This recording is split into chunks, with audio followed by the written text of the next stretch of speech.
인벤터 2023 버전이 올해 3월 말쯤에 출시되었다는 거 다들 알고 계실까요? 아마 오토데스크 데스크탑 앱이라는 것을 실행해서 인벤터나 오토캐드에 업데이트돼야 하는 사항들을 한 번이라도 확인해 보신 분들께서는 인벤터의 2023 버전이 추가되었었구나 라는 것을 보셨을 것 같아요. 그리고 간혹 가다가 보면 실수로라도 클릭해서 2023 버전을 설치해서 사용해본 분들도 계시고 의도적으로 버전 업그레이드를 해서 2023 버전을 설치하고 사용해 분들 계실 것 같아요. 그래서 오늘 진행하는 세션을 통해서 인벤터 2023 버전에 어떠한 신기능들이 추가되었는지를 좀 한번 확인해 보시는 시간을 가지고 이 기능들에 대해서 우리가 어떤 부분을 어떻게 활용할 수 있는가 이러한 부분들도 마찬가지로 확인하시면서 추가적으로 궁금하신 사항이 발생되시면 EDNC 쪽으로 문의를 주시면 좋을 것 같습니다.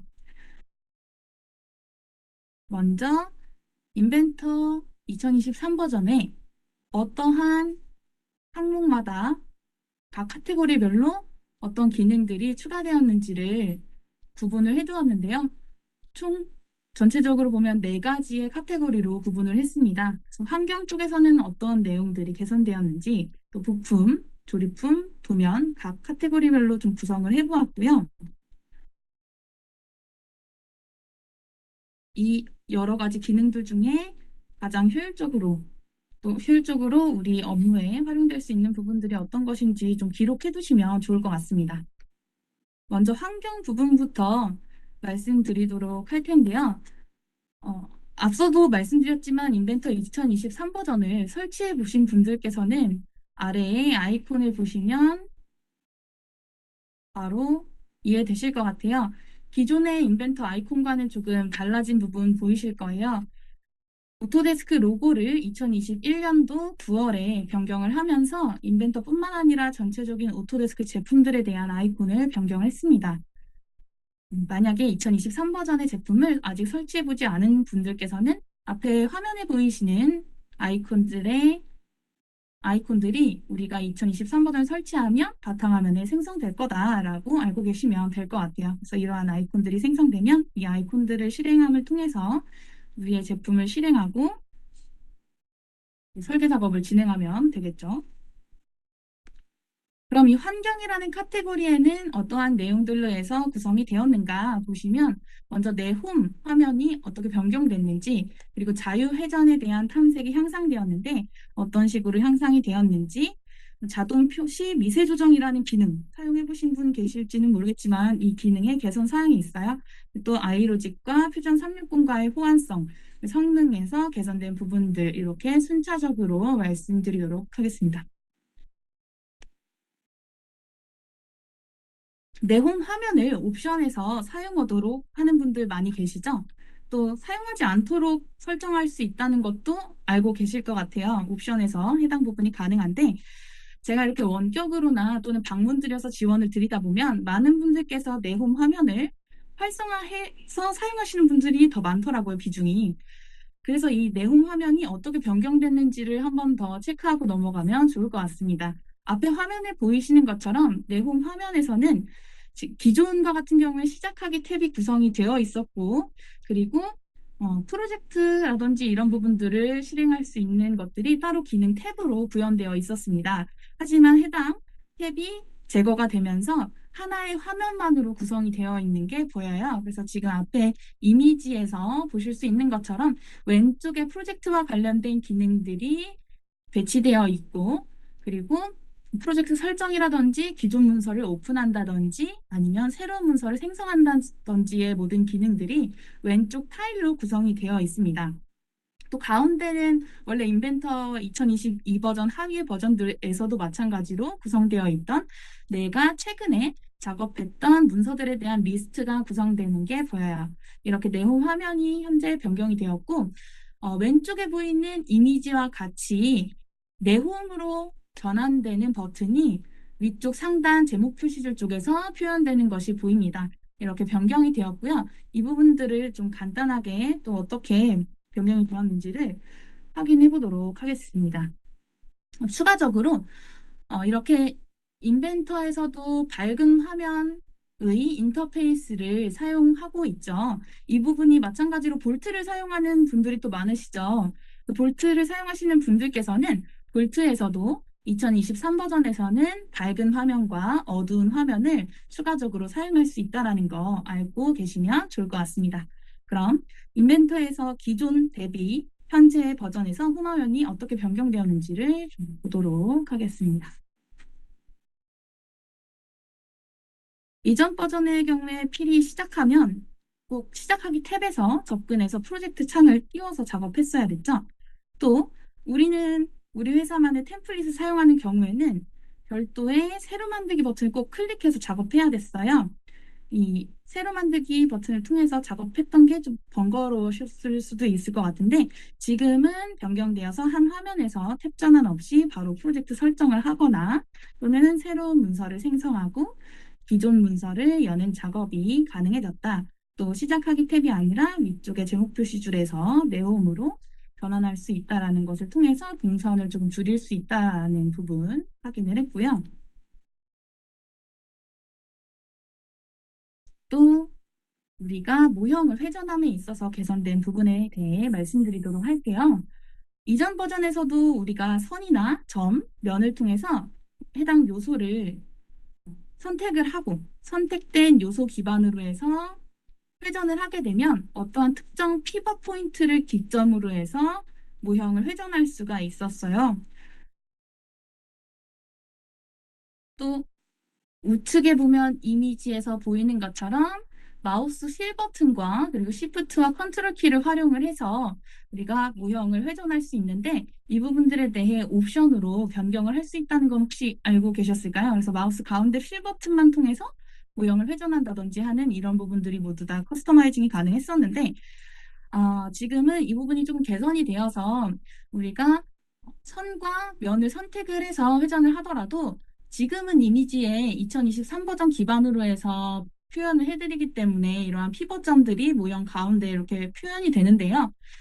하지만 2022 버전에서는 이렇게 피벗점이 따로 표현이 되지 않았었죠. 그렇기 때문에 우리가 모형을 회전을 할 때 어떠한 기점 기반으로 해서 회전이 되는지를 시각적으로 파악하면서 작업하기가 어려웠어요.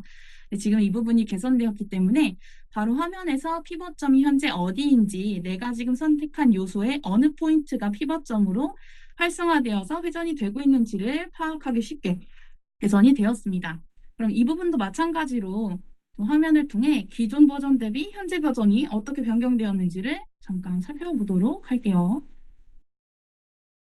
보시는 것처럼 2022 버전에서 형상을 지금 선과 면을 선택하도록 좀 변경을 해서 선택을 하고 회전을 해보면 물론 여러 번 회전해 보다 보면 지금 내가 회전하는 게 어떠한 포인트 기점으로 해서 회전이 되는지를 바로 보실 수가 있어요. 하지만 이거는 몇 번 회전해봐야 아는 거고 내가 정확하게 어떤 화면에서 캡처를 해야 하는 상황인데 계속 이렇게 회전해 보기는 좀 번거롭죠. 그래서 이 부분이 지금 2023 버전은 개선이 되었고 지금 보시는 것처럼 면을 선택해서 피벗 포인트를 잡을 수도 있고 선이나 점도 선택이 가능하다라는 거.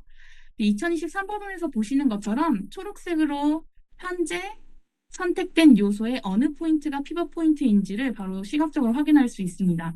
지금 보시는 것처럼 선택해서 회전을 할 때 바로 화면에서 표시되어서 현재 포인트가 어디다라는 것을 확인하면서 작업할 수 있다라고 보실 수가 있고요. 만약에 하이라이트 기능이 꺼져 있다면 이전 버전에서는 피벗 포인트 확인이 어려운데 하이라이트가 꺼져 있더라도 2023 버전에서는 피벗 포인트가 별도로 표현되기 때문에 따로 헷갈려하지 않고 작업할 수 있다라고 개선이 되었다고 보시면 될 것 같습니다. 우리가 작업하는 대부분의 형상들은 다량의 부품이 조립되어 있는 상태가 좀 많죠. 이렇게 다량의 부품이 조립되어 있는 경우에는 내 PC 성능이 항상 좋지는 않을 수 있으니까 내 PC 성능에 맞춰서 화면의 품질을 조금 낮춰서 사용하는 경우도 종종 있어요. 이렇게 되면 현재 제품의 캡처 이미지가 필요한 경우에는 또 표시 상태를 좀 부드럽게 처리를 해야 좀 더 퀄리티 있는 이미지를 출력하기 때문에 옵션을 따로 부드럽게 처리하거나 거칠게 처리하거나 하는 것이 조금 번거로운 분들은 앞에 화면에 보이는 같이 자동으로 미세 조정을 사용하도록 설정하는 분들이 계셔요. 지금 제가 이 부분은 체크된 것으로 보여드리고 있긴 한데 이 부분이 원래는 이제 해제되어 있으면 자동으로 확대를 하거나 축소를 하거나 했을 때 지금 이미지가 조금 가깝진 않아서 디테일하진 않아서 잘 안 보이실 수도 있겠지만 왼쪽에 있는 이미지와 같은 경우에는 원을 좀 더 적은 선으로 표현을 하기 때문에 각져 있는 거 보이시고요. 오른쪽에 있는 원과 같은 경우에는 좀 더 많은 선으로 표현을 하기 때문에 부드럽게 처리되는 게 보이죠. 하지만 많은 선으로 통해서 표현을 하다 보면 아무래도 리소스를 많이 사용하기 때문에 그만큼 우리가 화면에 이 형상을 표현하는 데에는 좀 더 PC에서 성능이 이제 버겁게 느껴질 수가 있어요. 그렇기 때문에 이러한 옵션들을 사용하지만 자동으로 설정된 경우에는 이 화면이 어느 순간에 형상을 이 좀 더 디테일하게 표현을 하는지를 자동으로 인식하지 못하는 경우가 종종 있어요. 그래서 제가 이 포인트에서 캡처를 해야 하는데 정상적으로 자동 미세 조정이 업데이트가 되지 않기 때문에 각져 있는 상태로 되어서 제가 몇 번이나 회전을 해야지만 원하는 상태를 캡처할 수 있었던 경우가 아마 있으셨을 수도 있을 것 같아요. 그래서 그런 경우에 대해 좀 적용할 수 있도록 이 모양 미세 조정이 개선되었다고 보시면 좋을 것 같습니다. 그래서 원래 기존과 같은 경우에는 앞에 보이시는 자동 미세 조정을 사용하지 않도록 하면 무조건 모양 미세 조정이라는 옵션이 활성화되었었어요. 근데 지금은 이게 해제되어도 이 기능이 활성화되기 때문에 자동으로 진행되다가도 내가 필요한 포인트가 있다라고 했을 때에는 해당 기능을 사용할 수 있도록 개선되었다라고 보시면 좋을 것 같습니다.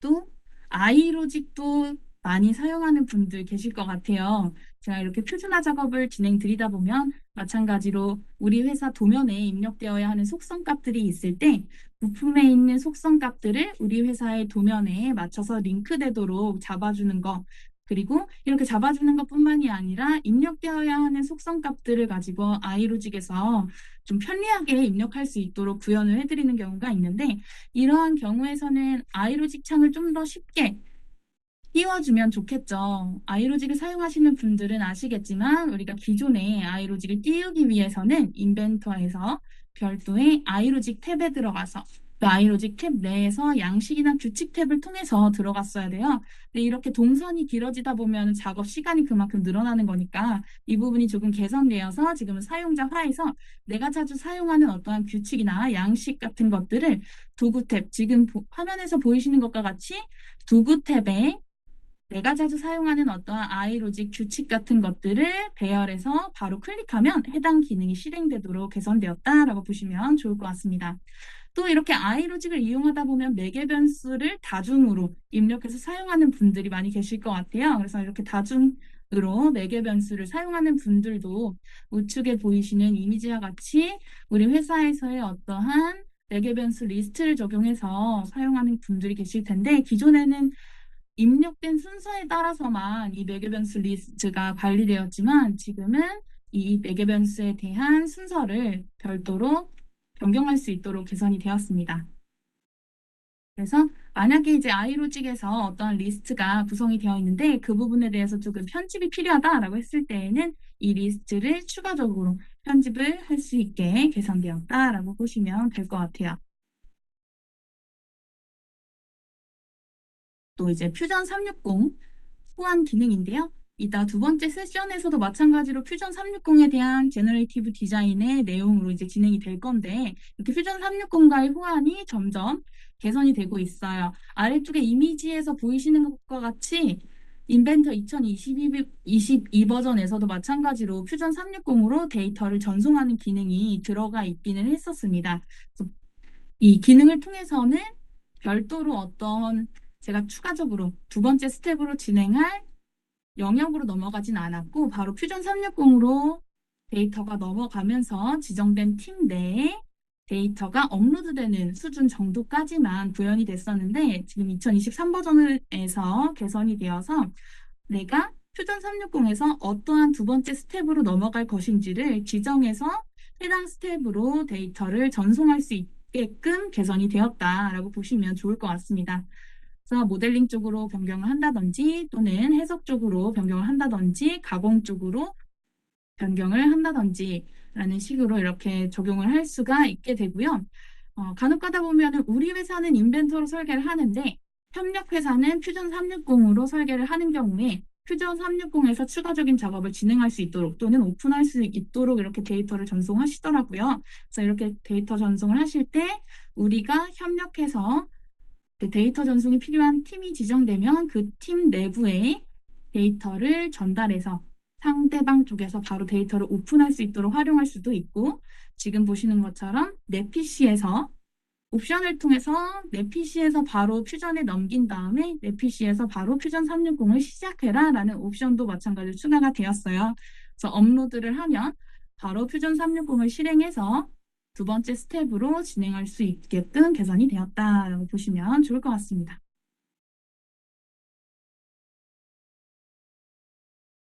2022 버전까지 여태까지 계속 진행되는 매 버전마다의 업데이트처럼 2023 버전에서도 성능 관련된 부분으로 계속적으로 업데이트를 하고 있습니다. 그래서 스레드 기능 관련해서 이제 나사산이 적용되어 있는 부품이 많은 경우에는 보다 빠르게 표시되도록 업데이트가 되었고요. 또 판금 향상에서 우리 간혹 가다가 뭐 펀칭이라든지 포밍 작업을 한 부분이 있을 수 있는데 이런 부분에 있어서 마찬가지로 계산하는 성능이 좀 개선이 되었고요. 또 익스프레스 모드에서 가시성을 제어하는 부분에 있어서의 속도도 개선되었다라고 보시면 좋을 것 같습니다.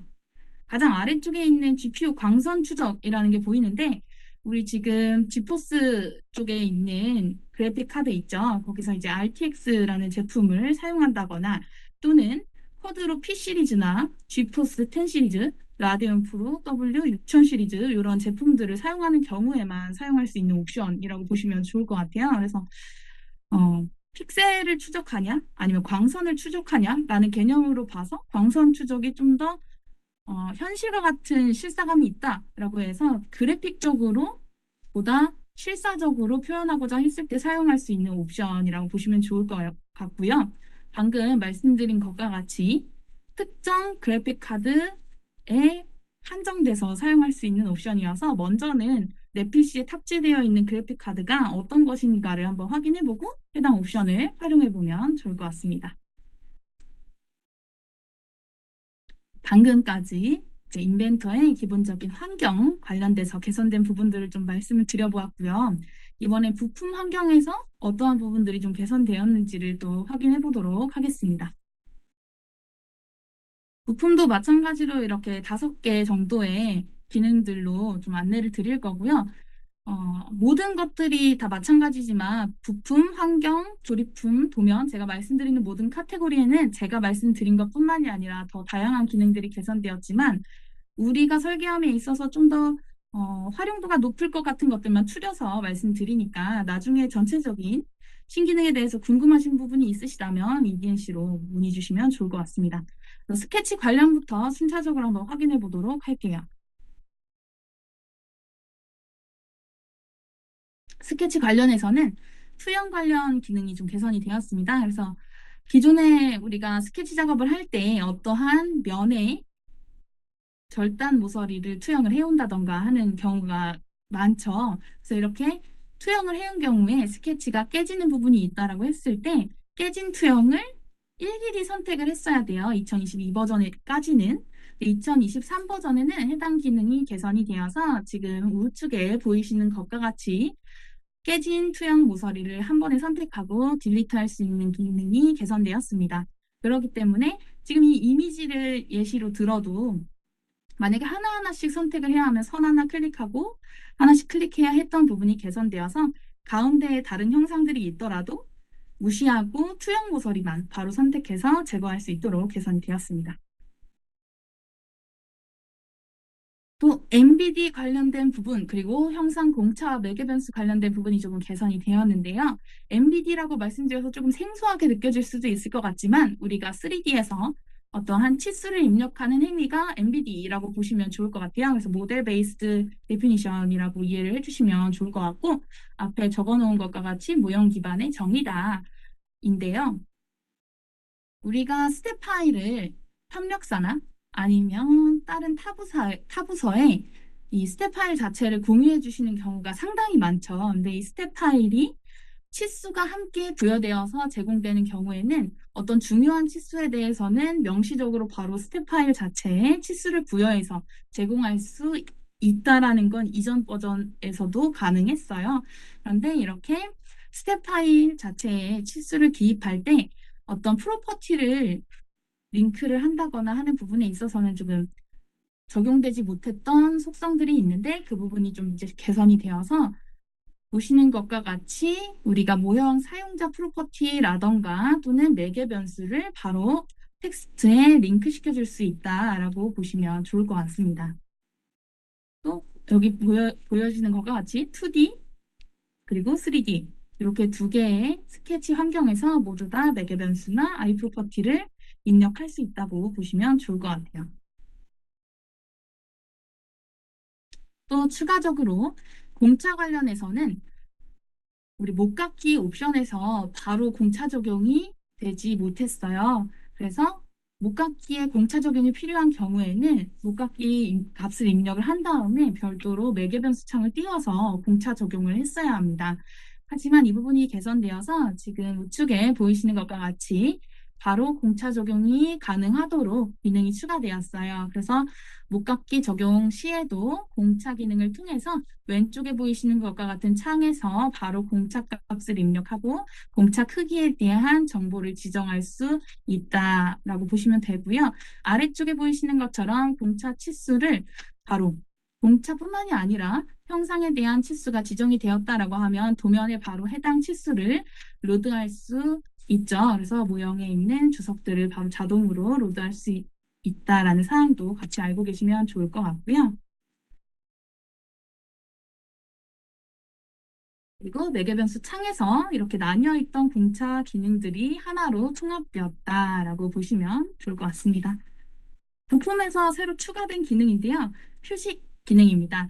보시는 것처럼 우리가 어떤 그 포토 레지스트라고 하죠. 그래서 PR 작업을 할 때에 대한 마킹이라든지 애칭이라든지의 작업에 필요한 어떠한 위치 값들을 이 표식이라는 기능을 통해서 지정해 줄 수 있다고 보시면 좋을 것 같아요. 그래서 옵션을 통해 곡면이나 관통이라는 옵션이 있는 거 보이시죠? 아래쪽에. 그래서 곡면 옵션이 켜 있을 땐 한쪽 면에만 관통이 되어 있을 때에는 앞쪽과 그리고 형상의 끝까지 관통해서 표식 기능이 적용된다라고 보시면 좋을 것 같습니다.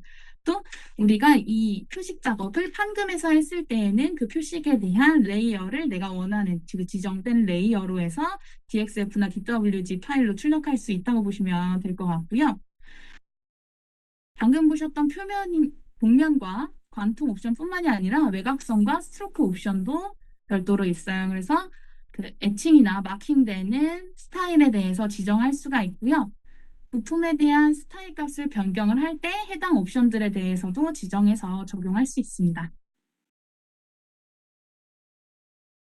그리고 우리가 2022 버전에는 조립품에서 부품들에 대한 가시성을 변경할 수 있는 단축키가 적용되어 있던 거 아실까요? 그래서 Alt와 V키를 통해서 조립품 환경에서 부품들에 대한 가시성을 변경했었어요. 근데 이 부분이 한정적으로 조립품에서만 사용되는 게 아니라 지금은 이제 부품에서 솔리드를 숨긴다거나 또는 평면이나 축점 그리고 스케치에 대해서 가시성을 제어할 때에도 해당 단축키가 기본값으로 사용될 수 있게끔 적용이 되었고요. 만약에 이 기본값인 Alt 플러스 V 값을 내가 원하는 다른 값으로 변경할 수 있다라고 알고 계시면 좋을 것 같습니다.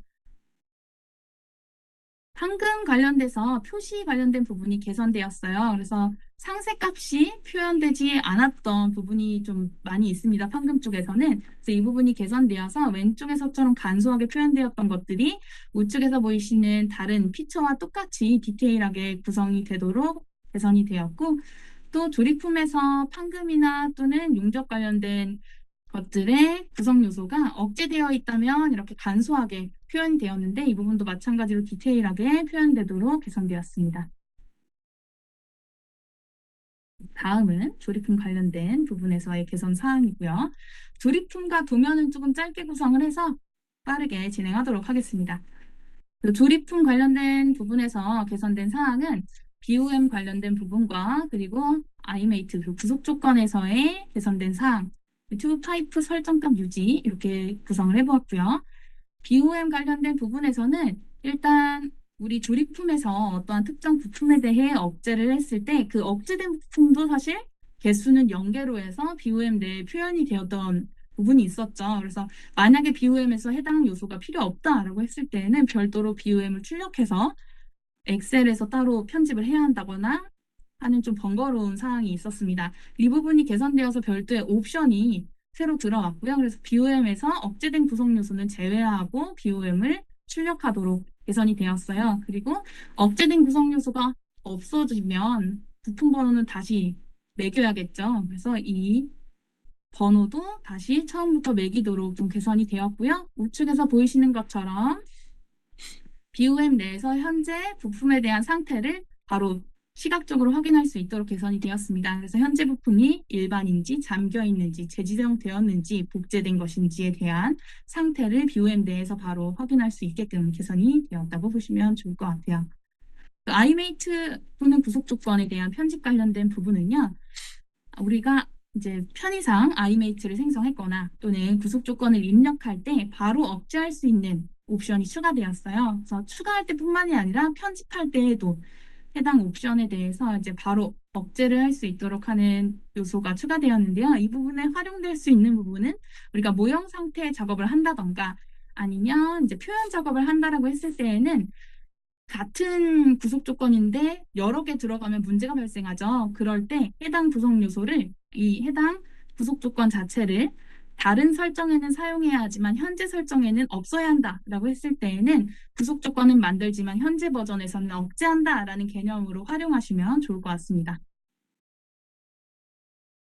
튜브 파이프 작업을 하실 때 내가 최근에 작업했던 것이 유지되지 않아서 불편했던 부분이 좀 개선되어서 앞에 보이시는 네 가지의 상황에서의 최근 작업했던 옵션 값이 그대로 유지되도록 개선되었습니다. 그래서 자동 루트라든지 또는 루트를 스케치로 변환한다든지 치수 기입이나 구속 조건 자동으로 들어가는 것들에 대한 옵션이 그대로 최종 값으로 유지되는 것으로 개선이 되었고요. 또 이제 마지막으로 도면 관련된 내용에서 개선된 사항도 빠르게 짚고 넘어가도록 하겠습니다. 이렇게 두 가지의 사항으로 말씀을 드릴 텐데요. 도면 뷰 관련돼서 개선된 사항과 그리고 모형 참조에서 문자 특성을 링크하는 개념에서 개선된 사항에 대해서 말씀을 드리도록 하겠습니다. 도면 뷰 관련해서는 이렇게 크게 좀 두 가지 사항으로 개선이 되었고요. 상세 뷰에서 기존과 같은 경우에는 리스트로 해서 상세 뷰에 대한 옵션 설정을 할 수 있었어요. 근데 그 부분이 조금 개선이 되어서 하나의 창 내에서 우리 뭐 단면도라든지 다른 뷰와 같은 경우와 똑같이 별도의 창 내에서 상세 뷰에 대한 옵션을 설정할 수 있도록 개선이 되었고 또 오버레이 뷰에서 우리 2022 버전에 추가되었던 기능인 모형 상태 아시죠? 그래서 모형 상태에서 적용했던 것이 왼쪽에 보이시는 것처럼 2022 버전에는 해당 옵션이 없었지만 2023 버전에는 해당 옵션이 추가되었기 때문에 우측에 보이시는 것과 같이 이 모형 상태에 대한 정보들을 도면에서 오버레이 값으로 바로 표현할 수 있도록 개선되었다라고 보시면 될 것 같습니다. 마지막으로 도면에서 개선된 사항이 모형 참조고요.